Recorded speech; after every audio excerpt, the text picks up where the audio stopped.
I'm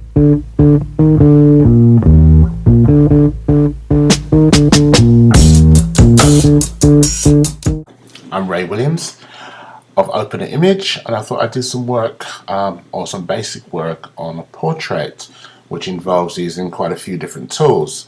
I was asked this as a favor. Someone asked me to put this together, and I thought, oh, why not? I think it's a good idea.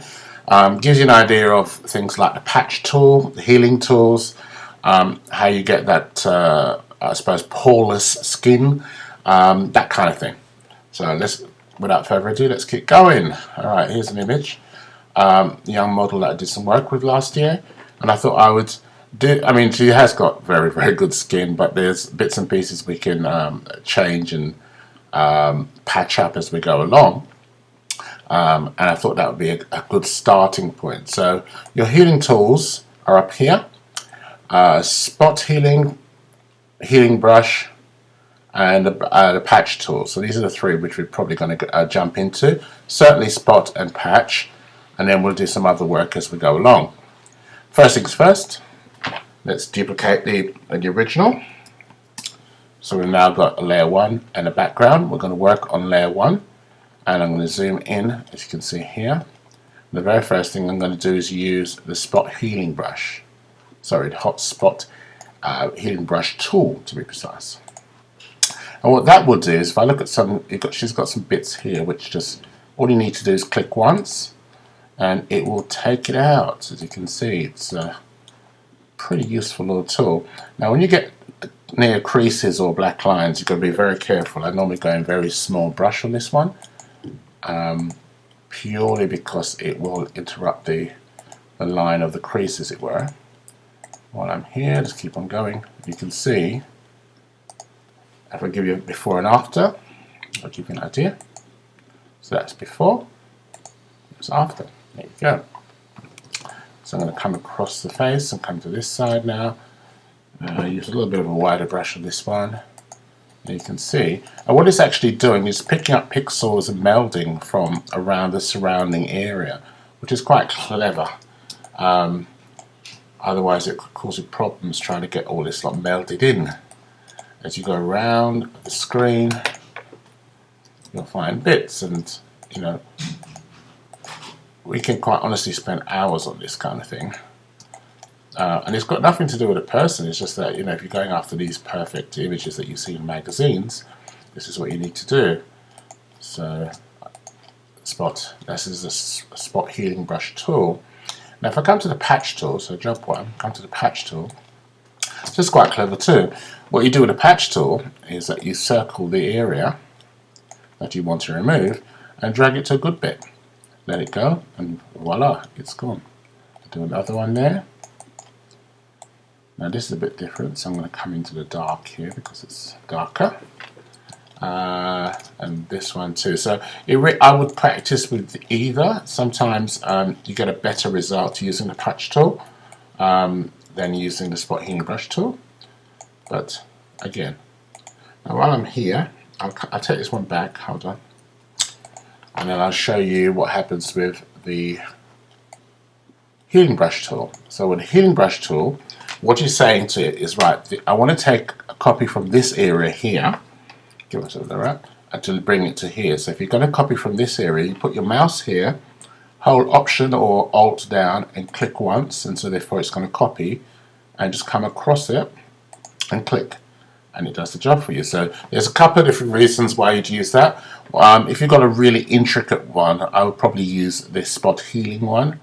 The healing brush tool is for like bigger work, as it were.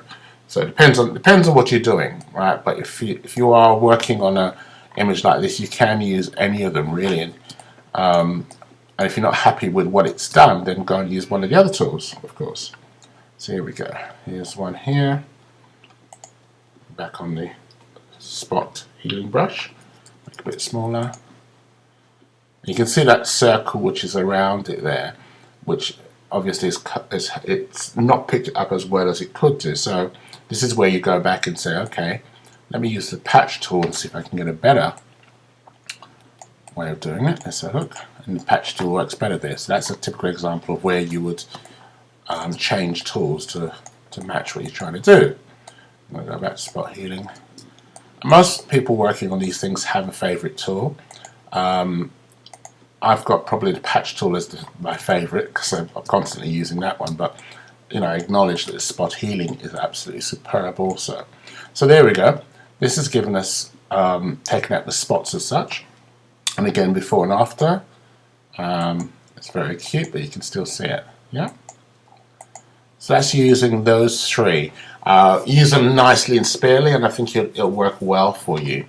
Next would be polishing the skin or giving that poreless look on the skin. I got asked about this earlier in the week, and I thought, definitely got to work this into a video.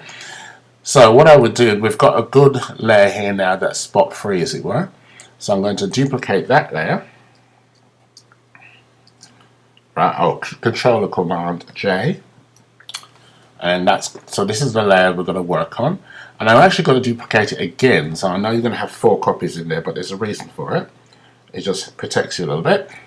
I'm going to take the visibility, let's click on the eyes here, or the hidden bit here. So I don't want this one up, I want this one.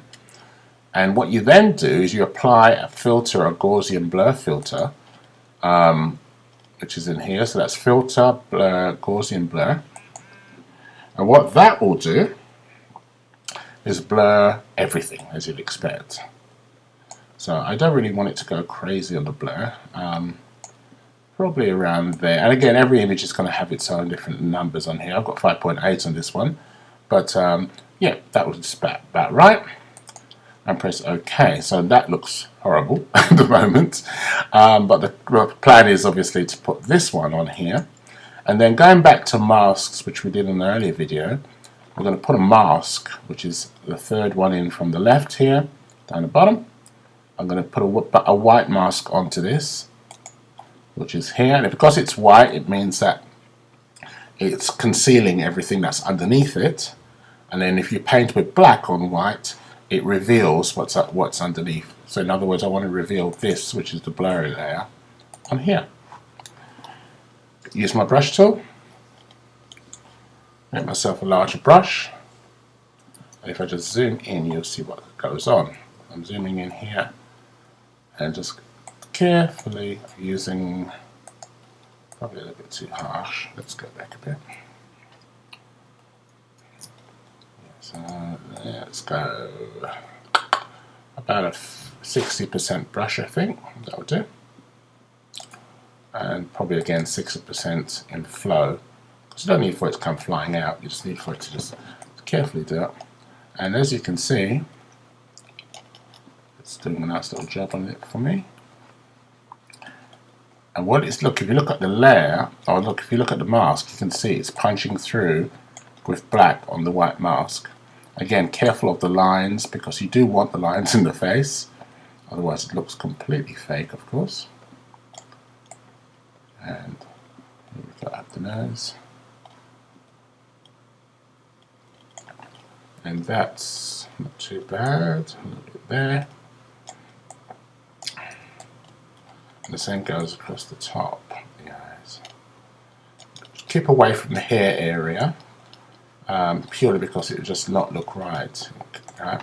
Now if you happen to make a mistake, which is the reason why we love using masks, if you make a mistake, so let's say I did go over that area, I go, oops, didn't mean to do that. All I have to do is change from painting with black to paint with white. You can go back over the same thing again, and that will clear it. Yep, that's all gone. Alright, and come back, paint with black, because I need to continue. And as you can see, it's going over it quite nicely. So I'll do this pretty quickly, see if I can fast forward to the end, as it were. There you go. Just give you an idea.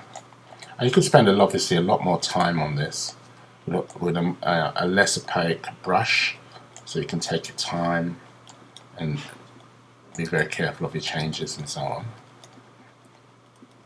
And that's about it. So if I roll back, you're going to see it before and after now. That's before and that's after. There again. How's that for a nice beauty look? Alright. And once you've done that piece, now you may want to consider sharpening the eyes, but we'll come to that in a minute. Now, obviously, when you're doing head and shoulders as a portrait, it's probably not a bad idea to give the same sort of smoothness to the rest of the body as well, because otherwise it looks a bit silly. So I'm just going in with a wider brush and just making sure that the rest of it looks reasonably the same. And that's about it. So the only thing left to do is look at this and go, okay, happy with that. And what you've basically done there is given it a beauty look, as it were. There is more advanced stuff you can do, which gives you back some textures in the skin, but that's for a later video. But what I would now do, as I've got all of these together here, I'll probably collapse those two together, which is a Control or Command E. Alright, so that's my beauty blur, as it were, and then this one is the one that had the spots on it. So I can collapse these two together now, and there you go. So that's that piece. I think the only thing I'd like to do on this one is sharpen up her eyes, and we're going to go ahead and do that now. So to do that, what I would probably do is get my hands on a lasso tool, come closer into the eyes, and just simply carefully with a mouse go around. This is not very careful, but still getting there. I'm going to add to that selection. So by adding, it means I can add this bit back on, and then the same on this side.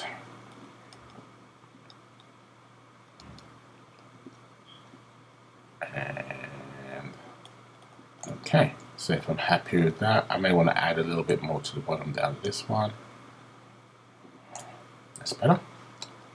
And so by clicking up here, you're adding to the selection. If you want to subtract from the selection, which I'm going to click here just to take off this edge here, you just simply click that one. And there we go, we've got both eyes now selected. So this is part of the process. The next part of the process, I'll actually create a new layer purely for the eyes. And while it's selected, if I do a Command or Control J, it will give me the eyes one. So I'll call this eyes. Alright, so the eyes is now on this particular layer. With that layer set up, go over to Filter and Sharpen, and probably go to the Unsharpened Mask. We like that a little bit. And that will bring up something that looks like this, showing one of the eyes, but it will affect both eyes. And then I would make that a little bit brighter by setting the amount, the radius itself, and the threshold. The threshold needs to go that way, so that's giving you a little bit of a brighter eye. Press OK to that. So that looks a bit too harsh, but obviously use the opacity to bring it down a bit. So if you want to see, that's it without it. Just makes a little bit, give it a little bit of an edge. And of course, with the eyes, we could keep on working on eye color and all sorts of bits and pieces, but I just want to give you a very basic portrait look. So again, let's go from the beginning.